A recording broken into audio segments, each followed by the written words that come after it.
नमस्कार दोस्तों, मेरा नाम राजेश है। आपकी राम एलआईसी में आपका स्वागत है।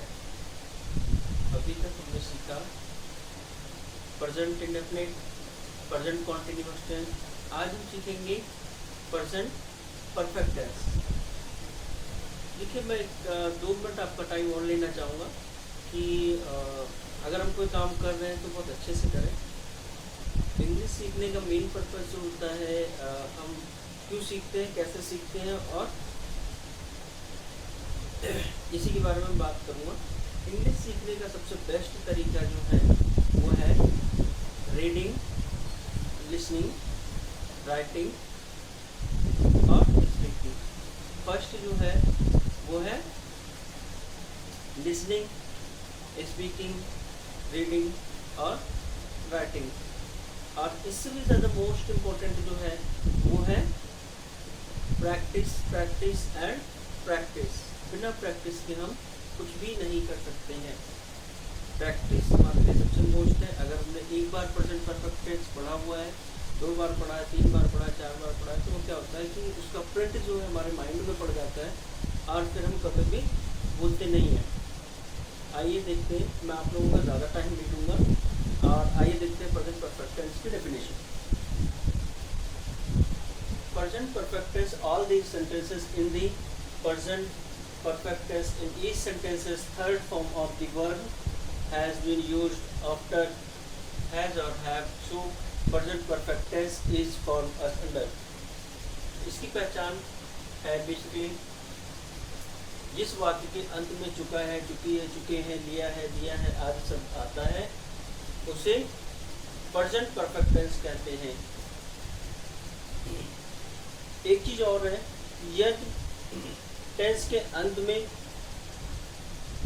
या टेंस के बीच में बिफोर, वंस, ट्वाइस, थ्रिस एंड सेवरल टाइम्स में से कोई एडवर्ब आती है तो वो प्रेजेंट परफेक्ट टेंस होता है। आइए देखते हैं इसका रूल, जो अभी डेफिनेशन में बताया गया कि वर्ब की थर्ड फॉर्म या हैज, हैव का प्रयोग होगा। इसका रूल कैसे प्रयोग करते हैं, प्रेजेंट परफेक्ट टेंस में जो है हैज कैसे लगाते हैं सब्जेक्ट के अनुसार और हैव कैसे लगाते हैं। अगर बेसिकली मैं आपको पहले बता दूं कि मतलब हैज और हैव कैसे ही, सी, इट के साथ में, ही, सी, इट के साथ में हैज का प्रयोग करते हैं और आई, वी, यू, दे के साथ में हम हैव का प्रयोग करते हैं और वर्ब की थर्ड फॉर्म का प्रयोग हम करते हैं सभी के साथ। एक चीज मैं आपको और बताना चाहूँगा, present perfect tense, past perfect tense और फ्यूचर परफेक्ट टेंस, इन तीनों टेंस में सभी में थर्ड फॉर्म का प्रयोग होता है।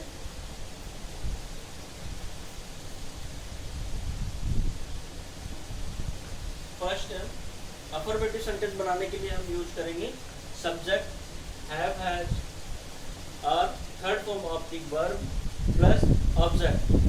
नेगेटिव सब्जेक्ट, नेगेटिव बनाने के लिए subject has, have plus not plus third form of the verb plus object.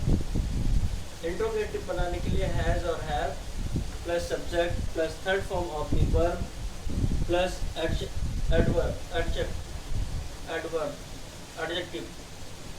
Negative sentence बनाने के लिए हैव और has, subject plus not plus third form of the verb plus object. Note है, मैंने अभी पहले आपको बताया था कि मतलब आई, वी, यू, दे के साथ में हम हैव का प्रयोग करते हैं और ही, सी, इट के साथ और नाउन के साथ में हम हैज का प्रयोग करते हैं। आइए देखते हैं अंतिम सेंटेंस में इसको कैसे यूज करते हैं, हमें ज़्यादा पता लगेगा। अभी मैंने बताया आपको कि मतलब जिस वाक्य के अंत में ता है, ती है, ते हैं, सॉरी जिस वाक्य के अंत में चुका है, चुके हैं और लिया है, दिया है, किया है या ली है, दी है, की है, इसका मेन पर्पस हमें हमारे माइंड में कंफ्यूजन रहती है कि मतलब ये किस लिए होता है कि चुका है, चुकी है, लिया है, दिया है। हमें इंग्लिश सीखने के लिए इन चीज़ों की ज़रूरत नहीं होती कि क्या आ रहा है, हमें सेंस की ज़रूरत होती है कि किस टाइम पे क्या चीज़ें हो रही है। बेसिकली प्रेजेंट परफेक्ट टेंस का मेन पर्पस जो है कि काम जो है वो फिनिश्ड होना। किसी काम को सपोज बस अभी मैं पढ़ा रहा हूँ और मैंने पढ़ाना बंद कर दिया, ये काम क्या हुआ, फिनिश हो गया, बट इसका इम्पैक्ट जो है वो प्रेजेंट में भी होता है, इसलिए इसे प्रेजेंट परफेक्ट टेंस कहते हैं।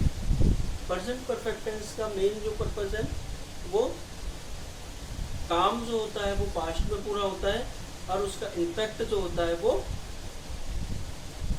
प्रेजेंट में होता है। जैसे अभी मैंने बोला कि तुमने खाना खा लिया, मैंने किसी से पूछा कि तुमने खाना खा लिया, उन्होंने कहा हाँ मैं तो खा चुका, आई हैव डन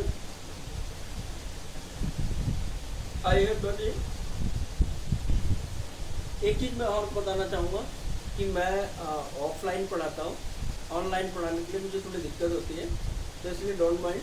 जो भी चीज़ें मैं बताऊँगा हो सकता है कि अभी मेरी फर्स्ट सेकंड वीडियो है तो थोड़ी प्रॉब्लम हो रही हो, पर मतलब आगे से मैं काफ़ी वो करूँगा। आइए देखते हैं इसको कैसे यूज करते हैं।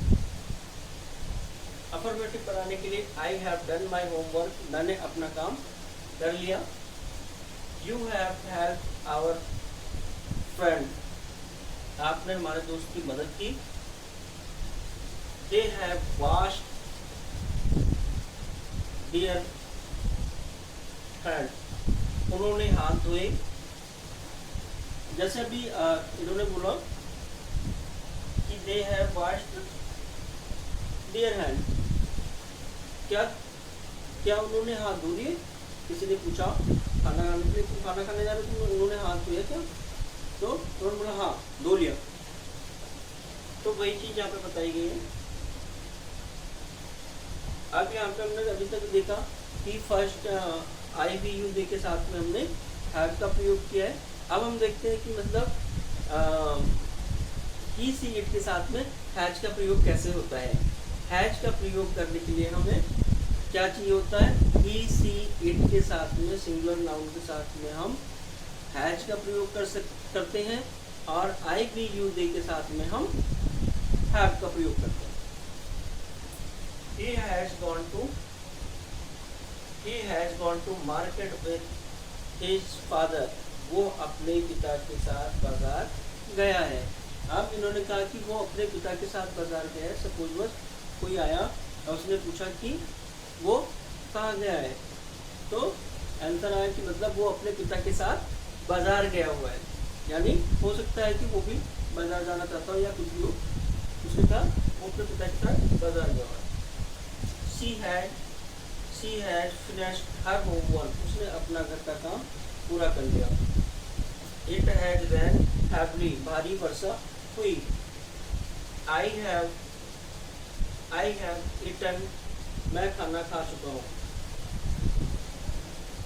I have seen it, मैं ये देख चुका हूँ। He had written his note, वो अपना नोट लिख चुका है। अभी हमने देखा ये टेन हमने आपको वो बताया हुआ है,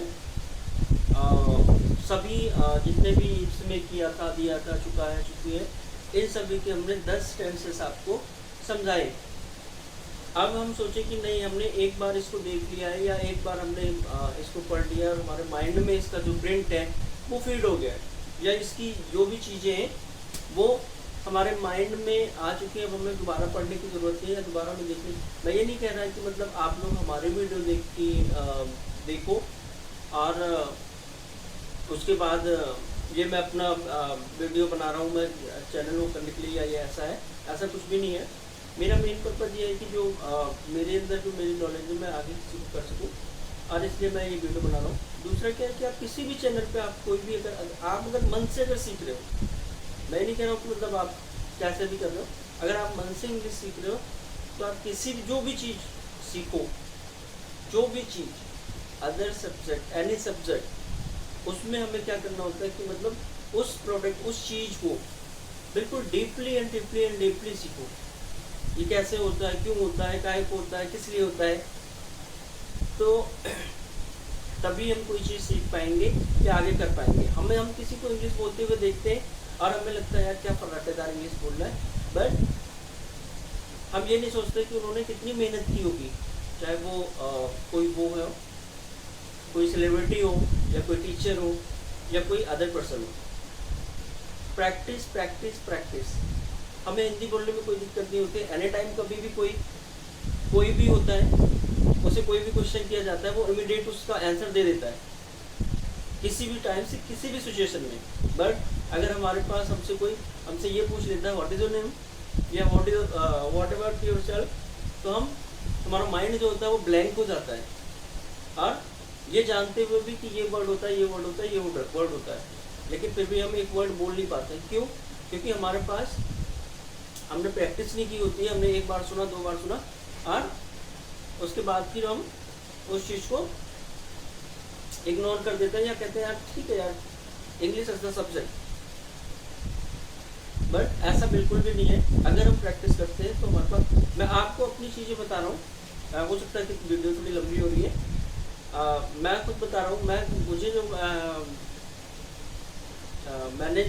मुझे इंग्लिश सब्जेक्ट जो मिला हुआ है वो मिला था